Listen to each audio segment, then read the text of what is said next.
UP board class 12 के प्यारे विद्यार्थियों, स्वागत है रिस्पॉन्सिव क्लासेस में। 2025 इतिहास का प्री बोर्ड का पेपर है जिसका कोड है 321BBM।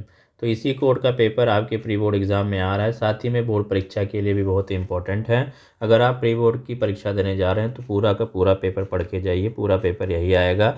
यहाँ आपको अनुक्रमांक लिख देना, यहाँ अपना नाम लिख देना। पूर्णांक आपका बच्चों 100 अंक का होगा। 3 घंटे मिलेंगे 15 मिनट में जो आपको पेपर पढ़ने के लिए निर्धारित किया गया है। निर्देश की बात करें तो बच्चों सभी प्रश्न अनिवार्य हैं। इस प्रश्न पत्र में 5 खंड है। खंड का में 10 बहुविकल्पीय प्रश्न है। खंड खा में अति लघु उत्तरीय प्रश्न है। खंड घा में 6 लघु उत्तरीय प्रश्न है और खंड घा में 3 विस्तृत उत्तरीय प्रश्न है तथा खंड अंगा में 10 ऐतिहासिक तिथियां और 5 मानचित्र से संबंधित प्रश्न हैं। ठीक है, सभी प्रश्नों के निर्धारित अंक उनके सामने अंकित है। तो ये कुछ पेपर का फॉर्मेट है।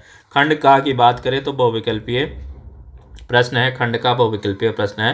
पहला प्रश्न है, विनिमय प्रणाली में प्रयोग होने वाले हड़प्पा सभ्यता के बाट सामान्यतः किस प्रकार के पत्थर से बनाए जाते थे। यानी बच्चों इंडस वैली सिविलाइजेशन आपको पता है, इंडस वैली सिविलाइजेशन सिंधु घाटी की सभ्यता को ही हड़प्पा सभ्यता कहते हैं। उस सभ्यता में जो बाट था वो बाट सामान्यतः किस पत्थर से बनाए जाते थे। तो कुछ पत्थरों के प्रकार यहाँ पे लिखे हैं। पहला लिखा है आगेट, जैस्पर, चट और चासडनी। तो चट नामक पत्थर से सिंधु घाटी सभ्यता लिखे या फिर हड़प्पा सभ्यता लिखे, उसके बाट बनाए जाते थे। ऑप्शन नंबर तीसरा सही हो जाएगा। समझ में आया कि नहीं। अगला प्रश्न है बच्चों की रेशम बुनकरों की श्रेणी का वर्णन किस अभिलेख से प्राप्त होता है। तो रेशम बुनकरों की श्रेणी का अभिलेख किससे प्राप्त होता है, मंदसौर अभिलेख से प्राप्त होता है। चौथा वाला ऑप्शन आपका सही हो जाएगा। तीसरा प्रश्न है, अलवार उपासक थे विष्णु के, शिव के, ब्रह्म के, शक्ति के। तो अलवार उपासक थे विष्णु के उपासक से, तीसरे का पहला सही हो जाएगा। चौथा प्रश्न है, अल-बिरूनी किस शासक का समकालीन था। अल-बिरूनी किस शासक का समकालीन था, मोहम्मद गौरी, मोहम्मद बिन तुगलक, फिरोज शाह तुगलक या महमूद गजनबी। याद रखेंगे बच्चों, जो महमूद अल-बिरूनी है, अल-बिरूनी है वो आपका महमूद गजनबी के समकालीन था। पांचवा प्रश्न है बच्चों की, हम्पी के भग्नावशेषों को कौन प्रकाश में लाया। हम्पी के भग्नावशेषों को कौन प्रकाश में लाया, sir Alexander Cunningham, Colin McKenzie या फ्रांसवा बर्नियर या सर जॉन मार्शल। इसमें से कौन सा उत्तर सही हो जाएगा, तो कॉलिन मैकेंजी, दूसरा आपका ऑप्शन सही हो जाएगा, फर्स्ट का दूसरा। छठा प्रश्न है बच्चों, ख्वाजा मोइनुद्दीन चिश्ती की जीवनी मुनिस अल अरवाह यानी आत्मा का विश्वास को लिखा गया है, अमीर खुसरो द्वारा, जहां आरा बेगम द्वारा, दारा सिकोह द्वारा, अमीर हसन सिज्जी द्वारा। तो जहां आरा बेगम द्वारा लिखा गया है। छठे का दूसरा आपका सही हो जाएगा। सातवां प्रश्न है, सहायक संधि किस गवर्नर जनरल के कार्यकाल में लागू की गई थी। विलियम बेंटिंग के, लॉर्ड कॉर्नवालिस के, लॉर्ड वेलेस्ली के, वारेन हेस्टिंग्स के। तो सहायक संधि किस गवर्नर जनरल के कार्यकाल में लागू की गई थी, लॉर्ड वेलेस्ली। सातवें का तीसरा उत्तर आपका सही हो जाएगा। आठवां प्रश्न है, संविधान सभा में उद्देश्य प्रस्ताव को किसने पेश किया था। सरदार वल्लभ भाई पटेल, डॉक्टर राजेंद्र प्रसाद, डॉक्टर भीमराव अंबेडकर, पंडित जवाहरलाल नेहरू। तो जो उद्देश्य प्रस्ताव है बच्चों, पंडित जवाहरलाल नेहरू द्वारा जो है उद्देश्य प्रस्ताव संविधान सभा में पेश किया गया था। चौथा ऑप्शन आपका सही हो जाएगा। फिर बच्चों आप यहाँ आ जाइए। नवा प्रश्न है, प्रथम गोलमेज सम्मेलन आयोजित किया गया था कब, 1930 में, 31 में, 1932 में, 1933 में। तो प्रथम गोलमेज सम्मेलन है जो 1930 में आयोजित किया गया था। 9 का पहला सही हो जाएगा। 10वां प्रश्न है, दिसंबर 1929 में कांग्रेस का वार्षिक अधिवेशन कहाँ आयोजित किया गया था, कलकत्ता, बम्बई, लाहौर, मद्रास। तो लाहौर में आयोजित किया गया था। 10वें का तीसरा आपका सही हो जाएगा। आइए बढ़ते हैं अगले प्रश्न में। अगला प्रश्न है आपका खंड खा, जिसमें आपको अति लघु उत्तरीय प्रश्न है। 10 शब्दों में आपको इसका उत्तर देना है, 10 से 25 शब्दों में। सबसे प्राचीन कृत्रिम गुफाएं किस शासक के काल की हैं। तो मौर्य सम्राट अशोक के काल की जो गुफाएं हैं वो सबसे प्राचीन गुफाएं हैं, जैसे बराबर की गुफाएं। फिर आ जाइए अगला प्रश्न है बच्चों 12वां, कि प्राचीन धर्मशास्त्रों में कितने प्रकार के विवाह की चर्चा मिलती है, किन्हीं दो के नाम लिखिए। तो 8 प्रकार के विवाह की चर्चा मिलती है, ब्रह्म विवाह, गंधर्व विवाह। फिर है, शेख सलीम चिश्ती की दरगाह कहाँ स्थित है। तो फतेहपुर सीकरी, आगरा में स्थित है। फिर 14वां प्रश्न है, सिंधु नदी के पूर्व के क्षेत्र के लिए लगभग 6वीं-5वीं शताब्दी ईसा पूर्व में किस फारसी शब्द का प्रयोग होता था। तो हिंदू का होता था। फिर 15वां है, संताल विद्रोह के किसी एक नेता का नाम बताइए। तो सिंधु माझी है, जिनको हम कान्हू माझी के नाम से जानते हैं। ठीक है, याद कर लीजिए। खंड गा वाला प्रश्न है लघु उत्तरीय प्रश्न, जिनका उत्तर आपको 25 शब्दों में देना है। इब्न बतूता के बारे में आप क्या जानते हैं। तो इब्न बतूता मोरक्को का एक महान मुस्लिम यात्री था। कौन था ये, इब्न बतूता मोरक्को का था, एक महान मुस्लिम यात्री था, विद्वान और खोजकर्ता था, जिन्होंने 14वीं सदी में 30 से अधिक वर्षों तक दुनिया के बड़े हिस्से जैसे कि अफ्रीका, मध्य पूर्व, भारत, चीन की यात्रा की। उन्होंने अपनी यात्राओं का विस्तृत विवरण रिहला किताब और रिहला नामक अपनी पुस्तक में लिखा। फिर 17वां प्रश्न है बच्चों, मुगलकालीन फसलों पर एक संक्षिप्त टिप्पणी लिखिए। इस प्रश्न का उत्तर आपको तैयार कर लेना है। 18वां प्रश्न है, स्तूपों का निर्माण क्यों किया जाता था? तो स्तूपों का निर्माण मुख्य रूप से भगवान बुद्ध और अन्य महत्वपूर्ण बौद्ध व्यक्तियों के अवशेषों जैसे कि अस्थियां, दांत को सुरक्षित रखने और उनकी स्मृति में स्मारक के रूप में धार्मिक पूजा, ध्यान के लिए और बौद्ध धर्म के प्रचार प्रसार के लिए किया जाता था, जो भक्तों को बुद्ध की शिक्षाओं और जीवन की याद दिलाते थे। फिर 19वां प्रश्न है बच्चों, 25 अगस्त 1857 के आजमगढ़ घोषणा में जमींदारों के बारे में क्या कहा गया है?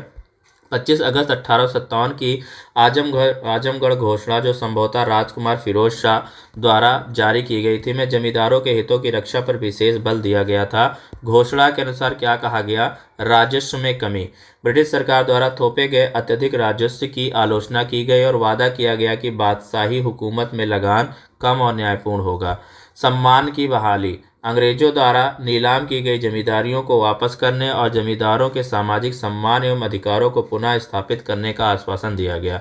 फिर है सैन्य सहायता पर छूट, जो जमींदार विद्रोह में धन या जन से सहायता करेंगे उन्हें भविष्य में राजस्व भुगतान में स्थायी रियासत देने की बात कही गई। फिर 20वां प्रश्न है बच्चों, बेगिलास फल एक दिन हमारे ही मुंह में आकर गिरेगा, यह कथन किस घटना की ओर संकेत करता है? तो यह कथन भारत के गवर्नर जनरल लॉर्ड डलहौजी ने अवध की रियासत के बारे में कहा था, जो यह दर्शाता है कि अवध को कुशासन का बहाना बनाकर ब्रिटिश साम्राज्य में मिला लिया जाएगा, ठीक वैसे ही जैसे एक पकी हुई चेरी पेड़ से गिर जाती है, और 1856 में अवध के विलय की घटना की ओर संकेत करता है।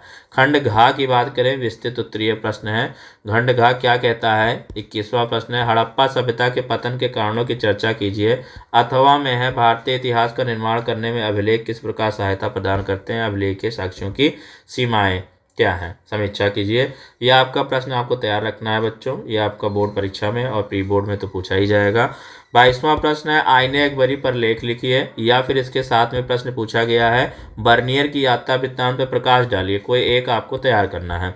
23वां प्रश्न है, संविधान सभा ने भाषा के विवाद को हल करने के लिए क्या रास्ता निकाला?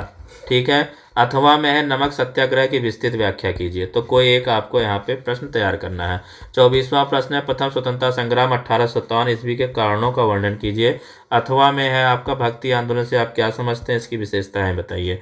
खंड अंगा है, ऐतिहासिक तिथियां, तो यहाँ पे कुछ ऐतिहासिक तिथियां हैं, उनकी घटनाओं का उल्लेख करना है। जैसे कि पूछा है 600 से 500 ईसा पूर्व में क्या हुआ? महाजनपद काल, भारत में 16 महाजनपदों का उदय और द्वितीय नगरीकरण की शुरुआत हुई।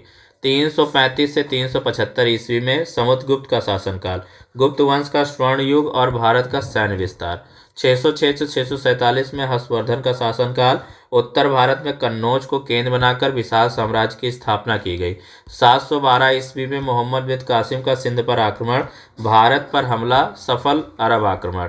1939 में क्या हुआ? द्वितीय विश्व युद्ध की शुरुआत हुई 1 सितंबर को जर्मनी के पोलैंड पर हमले के साथ। फिर 1761 ईस्वी में पानीपत का तीसरा युद्ध हुआ, मराठों और अहमद शाह अब्दाली के बीच भीषण युद्ध हुआ। 1949 ईस्वी में भारतीय संविधान को अपनाया गया, 26 नवंबर को संविधान सभा द्वारा इसे स्वीकार किया गया। 1838 ईस्वी में त्रिपक्षीय संधि हुई, अंग्रेजों, शाह शुजा और रणजीत सिंह के बीच प्रथम आंग्ल अफगान युद्ध की पृष्ठभूमि। 1928 ईस्वी में साइमन कमीशन का भारत आगमन और नेहरू रिपोर्ट का इसी वर्ष प्रस्तुत किया जाना हुआ।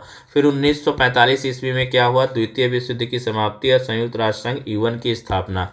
फिर 26वां प्रश्न है, दिए गए भारत के रेखा मानचित्र में निम्नलिखित स्थानों का अंकन दिस चिन्ह द्वारा दर्शाइए, उनके नाम भी लिखिए। सही नाम तथा सही स्थान दर्शाने के लिए 1+1 निर्धारित है।